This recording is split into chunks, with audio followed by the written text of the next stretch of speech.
You're listening to Systemic Error Podcast. The failure was designed.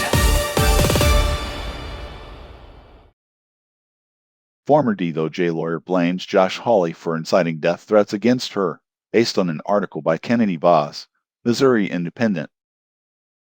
Hawley and Schmitt turned a confirmation hearing into a threat engine. The source of the story, Elizabeth Oyer, says she began receiving death threats after testifying against Todd Blanche, Trump's nominee for Attorney General. She has publicly blamed Missouri Sens, Schmitt and Josh Hawley, both Judiciary Committee members, for amplifying the attack through their handling of her testimony and their subsequent rhetoric.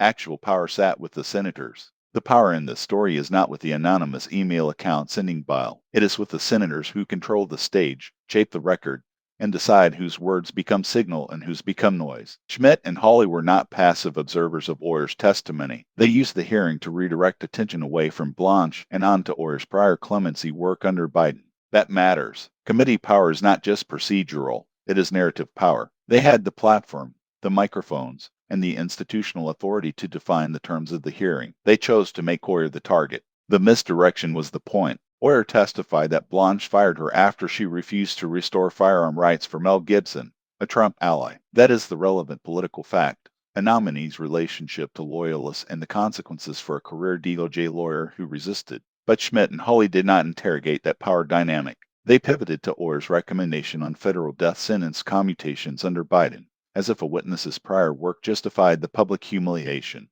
That is not oversight. It is misdirection. Hawley then dressed up the performance as moral clarity, claiming he was telling the stories of real victims. But the hearing was not about giving victims a voice. It was about weaponizing victims' suffering to discredit a witness and soften the ground for a Trump nominee. The point was never factual balance. It was retaliation. Anonymous threats grow in elite cover. The threats Oyer posted were crude, fake addressed, and ugly enough to do their job. But the more important question is who gave them oxygen. When elected officials frame a witness as morally suspect, dangerous, or secretly aligned with criminals, they are not just criticizing, they are licensing a mob. That is what rage-baited means in practice, not a metaphor, but a political technique. The people firing off death threats are the visible extremity. The elected officials who prime them are the institutional layer that makes the extremity feel justified. Schmitt's spokesperson leaned into the same logic, mocking Biden's auto-pen handlers and calling Oyer's recommendations disgraceful. That is not a defense of democratic process. It is contempt theater. It substitutes sneering for argument and treats cruelty as evidence of seriousness.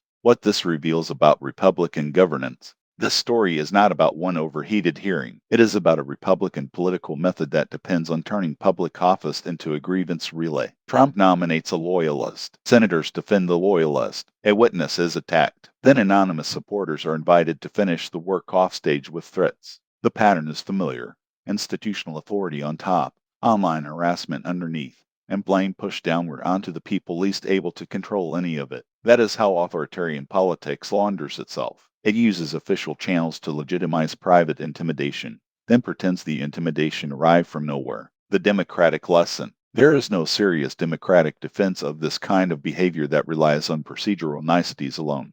The senators in this story were not confused, and they were not neutrally weighing evidence. They were exercising power to punish a witness and protect a nominee. That is the record. If this episode is treated as mere polarization, the real lesson gets buried. Elected Republicans are normalizing retaliatory politics inside the machinery of government. The problem is not tone. It is the use of institutional power to produce fear, then deny responsibility for the fear it creates.